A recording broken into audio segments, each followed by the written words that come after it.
네, 여러분은 지금 나우제주TV 증권경제방송 돈의 맛을 생방송으로 시청하고 계십니다. 벌써 6월의 마지막 날입니다. 현재 시간 4시 7분을 지나고 있고요. 오늘도 올라올라 예쁜 김은수 아나운서님과 함께합니다. 아나운서님 안녕하세요. 네, 안녕하세요. 네, 오늘은 또 올라올라 위해서 어떤 내용 준비해 주셨나요? 네, 오늘은 해운주를 준비를 해봤습니다. 네, 정부가 해운산업 재건을 위해서 2018년부터 추진 중인 이 해운재건 5개년 계획을 확대 발전시킨다고 밝혔습니다. 정부가 2030년까지 이 해운산업 선도 국가로 도약하기 위한 발표를 한 건데요. 가장 핵심적인 내용은요, 고효율 신규 선박 확보와 중소선사 경영 안전 등 이 해운 재건 계획을 보완, 발전시킨다는 계획을 발표했습니다. 네. 죄송합니다. 생각보다. 네, 정말 리얼하네요. 네. 제가 좀 대답을 길게 할 생방송의 거예요. 묘미잖아요. 네. 그게 아니라 제가 아나운서님 내용을 들으면서 이런 게 해운산업이구나 느끼면서 물을 마시다가 그만 네. 돌아와서 특히나 이 네. 친환경이나 스마트 해운산업을 육성하기 위해서 지원도 강화됐다고요? 네, 그렇습니다. 그러니까 정부는요, 이런 국제적인 세계 흐름에 발맞춰서 친환경 스마트 전환 가속화 등 미래 성장 동력을 마련하기 위해서 2030년까지 이 해운 산업 매출액을 최대 70조 원까지 끌어올릴 예정입니다. 자료 화면 함께 보실까요? 네. 지금 해운 산업 리더 국가 실현 전략 주요 내용입니다. 그러니까 2050년까지 이 무탄소 선박 단계적 완전을 상용화할 계획입니다. 그래서 이런 기술 개발에 앞으로 10년간에 2,540억 원을 지원을 한다고 밝혔고요. 네, 그리고 2030년까지 528척의 친환경선을 전환을 합니다. 네, 그러면 이렇게 되면 앞으로 친환경 선박 비율이 15%까지 달성이 될 예정이고요. 그리고 2026년 광양항 자동화 항만 테스트 베드를 구축을 하고 또 자율 운항 선박 기술 개발에도 앞으로 5년간 1,603억 원을 투자를 한다라는 이런 계획 내용을 밝혔습니다. 네, 이런 움직임을 보니까 네. 확실히 물 들어올 때 노져야 된다. 네, 적극적으로 맞습니다. 펼쳐야 될 것 같은데요. 네. 최근에 이 해운 산업이 재도약하는 모습을 또 보여주고 있잖아요. 네, 그렇습니다. 그러니까 우리나라의 이 해운 산업은요, 2017년 한진해운 파산을 전후로 경쟁력이 참 많이 떨어졌었습니다. 그렇죠. 위기에 내몰렸었죠. 그래서 2015년에 39조 원의 규모의 매출이었는데 2016년 29조까지 뚝 떨어지기도 했었습니다. 그 한진해운 파산으로 2.7%까지 주저앉은 이 국내 해운 선사들의 세계시장 점유율이 지난해 그나마 연말에 4%대까지 회복세를 보여주면서 최근에는 좀 많이 상승하는 모습을 보여주고 있습니다. 이렇게 가능했던 이유는요, HMM에 대한 정부의 보증과 지원이 많이 집중됐기 때문에 이렇게 회복세를 보이고 있는 거죠. 그리고 또한 최근에 HMM이 발주한 초대형 컨테이너선 20척을 계기로 국내 해운업이 좀 많이 살아나는 모습을 보여주고 있습니다. 네, 또 아나운서님이 말씀을 하시니까 네. 한진해운 파산 때가 기억이 나는데 대표님도 네. 어떻게 기억하시죠? 그렇죠. 당시에 좀 많은 논란이 좀 사실 있었습니다. 네. 근데 당시에는 이 해운업뿐만이 아니고 조선업종들마저도 특히나 STX 그룹 자체가 네. 공중 분해되는 네. 그런 어떤 사태까지 좀 발생이 되면서 해운업 그리고 조선업의 이 네. 극심한 이 채권, 네.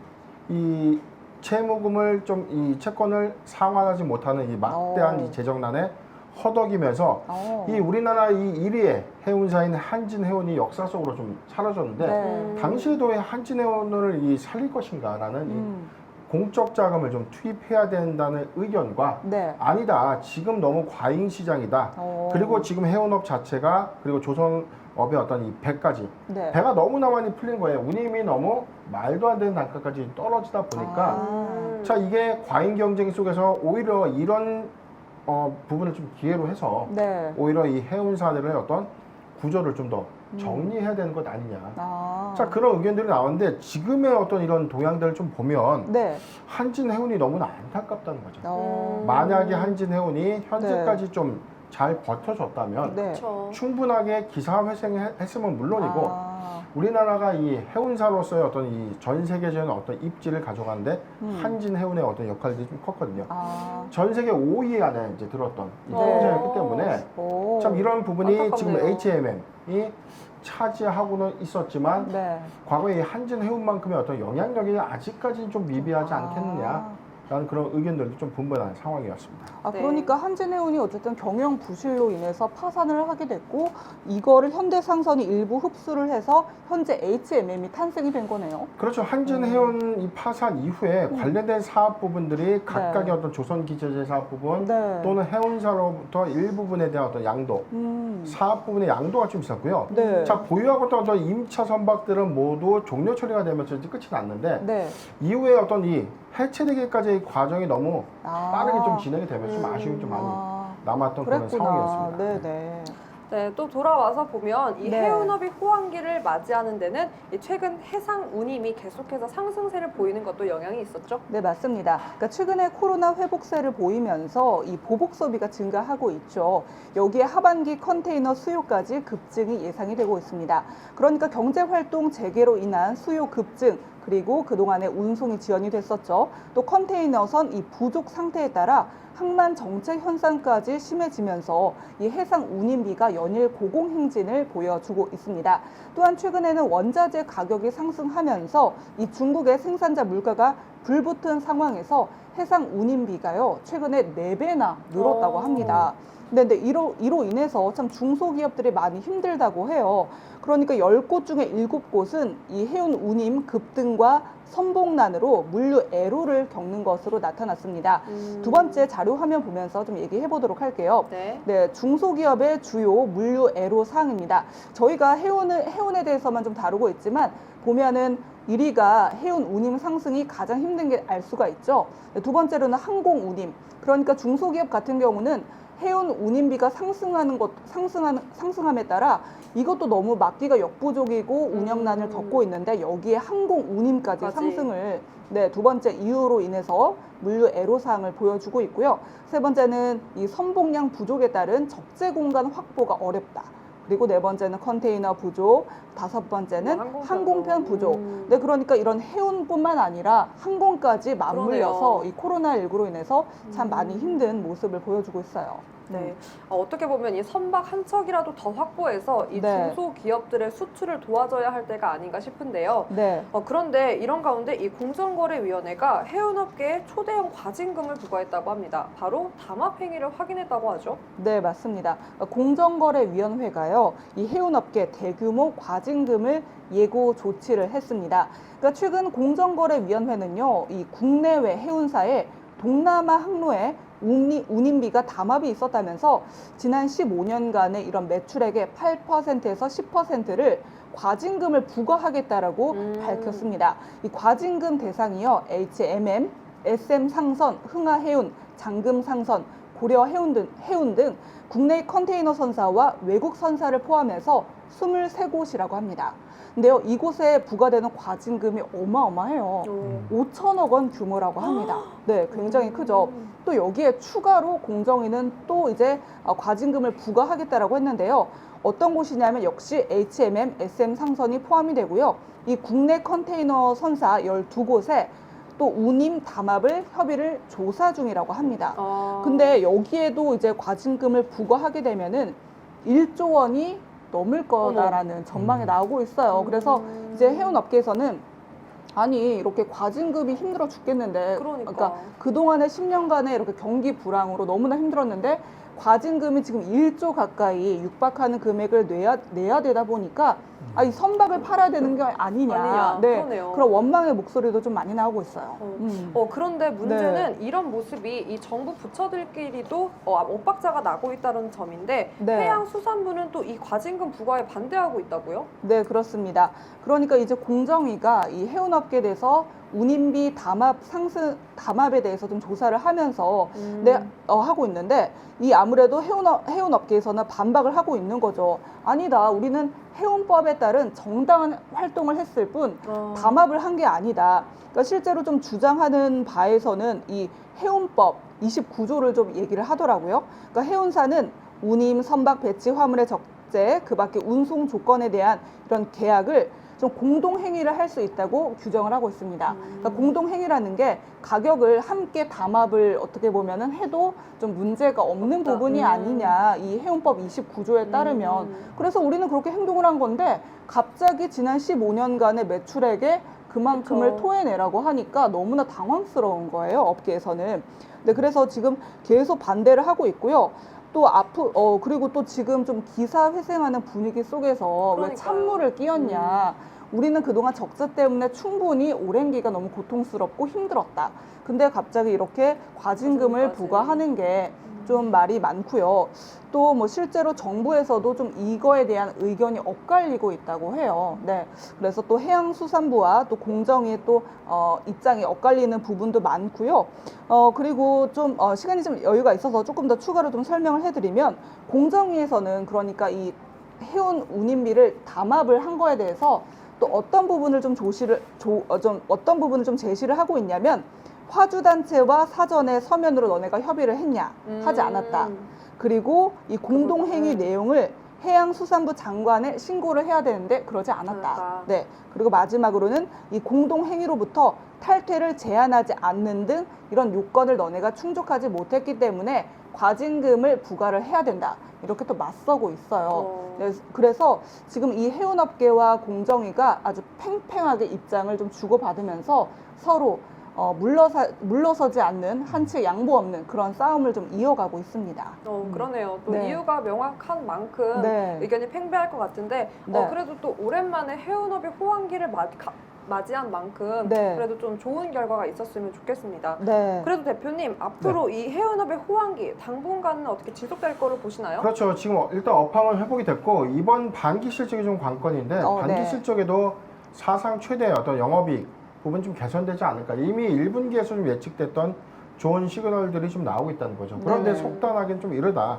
올해 연말까지 좀 지켜보자. 왜냐면 네. 장기 불황이 너무 컸고 그 기간 동안에 해운업들이 너무나 힘들었고 많은 비용들이 어떤 네.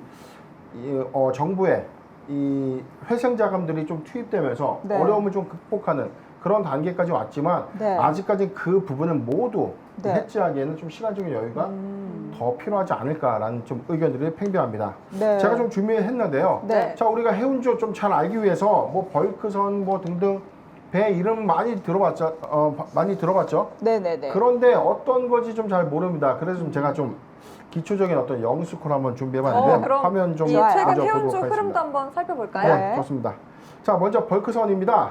음. 자, 벌크선. 자, 이렇게 생긴 배가 바로 벌크선입니다. 이 벌크선은 뭐냐면 네. 곡물 또는 이 철광석 그리고 분자 소재. 그러니까 지금 어떤 이 포장이나 패킹이 되지 않은 네. 그런 뭐 곡물들, 오. 그다음에 뭐 시멘트, 광물, 광석 이런 것들을 네. 자, 이렇게 이 통 안에 아예 전체적으로 한 번에 다 담아가지고 이동하는 이 배를 네. 벌크선이라고 합니다. 벌크선. 오. 자, 다음 거 한번 더 보도록 하죠. 네. 자, 다음은 탱커선입니다. 탱크. 자, 탱커선은 아, 탱커. 자, 이렇게 생겼는데 자, 우리가 아는 것처럼 여기는 탱커, 석유와 그다음에 유류, 당밀, 화학 약품 등을 이 배 안에 가득하게 적재라는 겁니다. 네네. 자, 움직이는 건 똑같아요. 개별 포장돼서 우리가 컨테이너에 담아가지고 운송을 하는 게 아니라 대량의 어떤 이 원액 상태 또는 이 액체 상태의 어떤 이 네네네. 운송 방법을 바로 고체가 탱커. 아닌. 네네. 자, 탱커선이라고 좀 불리는 거고요. 자, 다음은 우리가 좀 잘 알고 있는 자, 컨테이너선입니다. 자, 컨테이너선은 우리가 뭐 많은 TV를 보면 좀 봤을 거예요. 그렇죠. 네. 자, 이런 컨테이너 박스 안에서 이 하나의 단위의 많은 물품들이 들죠. 자, 완성품도 있고요. 박스 단위의 개별 포장품부터 해가지고 거의 반제품 내지는 완제품 상태의 어떤 운송 수단을 바로 컨테이너선 운송이다라고 좀 볼 수 있습니다.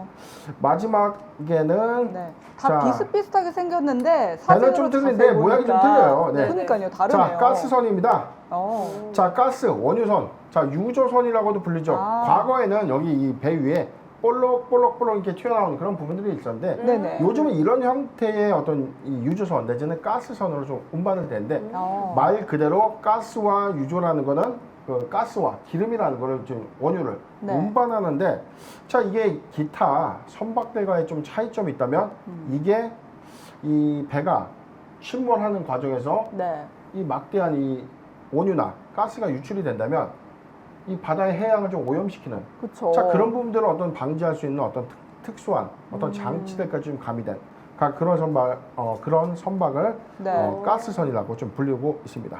역시 영스쿨. 이렇게 또 저희가 직접 사진으로 보면서 보니까 네. 은수 아나운서님이 짚어주신 대로 네. 비슷비슷한데 용도가 또 다른 게 눈에 네, 보이네요. 확실한 차이점이 보이는 것 같아요. 그러니까요. 예, 배가 좀 다 비슷하게 생긴 줄 알았지만 맞아요. 그림과 모양에 따라서 다소 좀 달라요. 다르다는 점. 역할도 자, 한번 좀 다르고. 알아봤고요. 네, 관련주도 한번 자, 살펴볼까요? 여러분들 궁금하시는 또 종목도 공개를 또 안 할 수가 없습니다. 좋습니다. 정리도 좀 잘 해봤고요. 네. 자, 해운주 한번 보겠습니다. 우리가 흠슬라라고 불리우는 HMM입니다. 세계 3대 해운 동맹인 디얼, 라이언스, 정유현사로서 해상 터미널 운송업을 이제 함께 영위하고 있는 회사입니다. 페너션입니다. 건, 화물, 해상 운송 서비스를 바탕으로요. 벌크선 사업이 전체 매출의 60%를 차지한다. 아까 처음에 보였던 이 몸뚱이가 옆에가 네. 좀 더 큰 배가 바로 벌크선이었죠. 네네, 기억나요. 대한해운입니다. 해상 화물 운송 및 해운 대리점업을 영위하고 있으면서 벌크선, 탱커선, 가스선을 주력으로 합니다.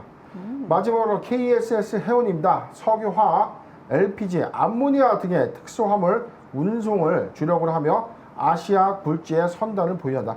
바로 이 KSS 해운은요, 아까 네. 우리가 봤던 탱커선과 좀 관련 있는 사업을 좀 주력을 한다. 아. 자, 네 가지의 어떤 사업. 자, 해운 쪽 비교를 해봤는데 각각의 어떤 이 선사, 그다음에 우리가 운영하는 이 선박이 좀 다소 좀 차이가 좀 있죠. 네네. 자, 그런 과정에서 이 HMM이 현재 어떤 파이가 지금 가장 좀 크지만, 네. 자, 순서대로 봤을 때는 HMM, 페너션, 대한해운의 어떤 각자의 어떤 영역에서 이 고러한 어떤 영업이익을 좀 나타내고 있다. 라는 점 잘 참고하시길 바라고요. 네. 자, 해운주 여기서 우리가 주목해 볼 필요가 있는 부분들 포인트 하나는 네. 영업이익의 개선율입니다.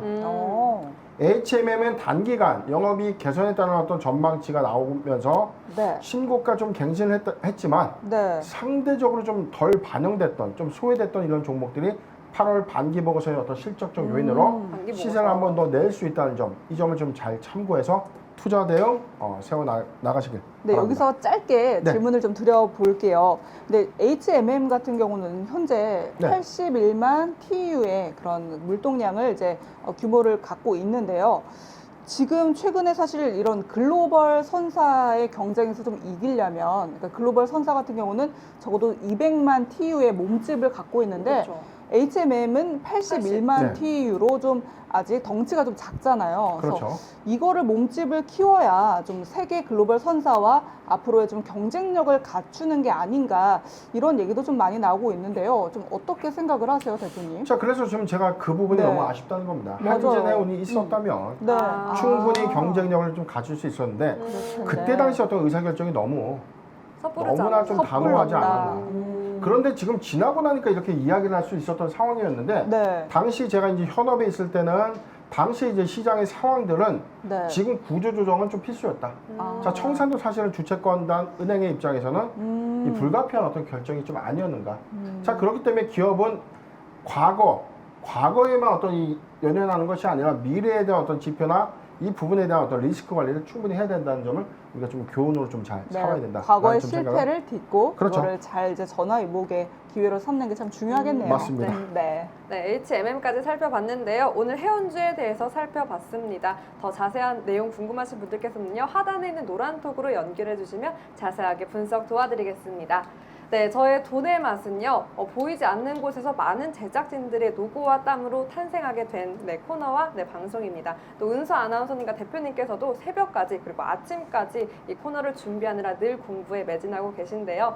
그 모든 것들을 담아서 전달하고 있어서 너무나 감사한 시간이었습니다. 네, 이렇게 갑자기 또 인사를 하게 됐는데 오늘 또 돈의 맛 갑자기인데요? 여기서 마무리를 해야 되거든요. 대표님도 한 말씀 해주시죠. 네. 예, 아시는 바와 같이 자, 오늘 뭐 돈의 맛은 여기까지 오늘 마지막 방송 좀 하게 됐는데, 자, 수상항공시 그다음에 한줄평 그다음에 올라올라까지 많은 사랑을 좀 해주셔서 제가 과분하게 그리고 좀 저희가 일선에서도 좀 체감을 하면서 그 네. 고마움을 잘 느끼고 있습니다. 저는 앞으로 이 다른 매체 또는 유튜브 활동을 좀 통해서 여러분들과 좀 지속적인 어떤 활동 이어갈 계획이고, 네. 자, 오픈방은 언제든지 열려 있습니다. 자, 무료의 이 노란톡 입장하셔서 언제든지 종목 상담 그리고 어려운 주식 종목 그리고 용어 언제든지 좀 문의를 주시다면 성실하게 좀 제가 네. 답변을 잘 하고 있죠. 저도 입장하겠습니다. 자, 좋습니다. 네. 네, 우리 그럼- 김수환 아나운서님. 네, 네, 올라올라 하면서 처음에 다뤘던 섹터가 조선주였어요. 맞아요. 네, 조선주 이거 어떻게 해야 되나 굉장히 고민도 많았고 그동안 회차를 이어가면서 참 많은 공부도 됐고 또 대표님한테도 많이 배우고 또 우리 또 뒤에서 계신 작가님한테도 많이 이론적으로도 배우고 하면서 이런 흐름들을 좀 읽을 수 있는 눈이 처음보다는 아주 조금은 성장한 것 같아서 좀 개인적으로 많이 뿌듯합니다. 저희 뭐 이렇게 조금 더 재정비해서 네. 다시 좀 좋은 모습으로 찾아뵀으면 좋겠네요. 네, 네. 저희 기대하셔야죠. 네. 네, 네. 재정비해서 더 좋은 모습으로 볼 수 있도록 더 노력해 보겠습니다. 네. 돈에마 저희가 준비한 내용 여기까지고요. 석 달 동안 같이 달려와 주신 시청자 여러분께 다시 한번 감사드립니다. 벅차게 감사하고 행복한 시간이었습니다. 그럼 더 좋은 모습으로 우리 다시 만나요. 안녕. 안녕. 안녕. 그동안 감사했습니다.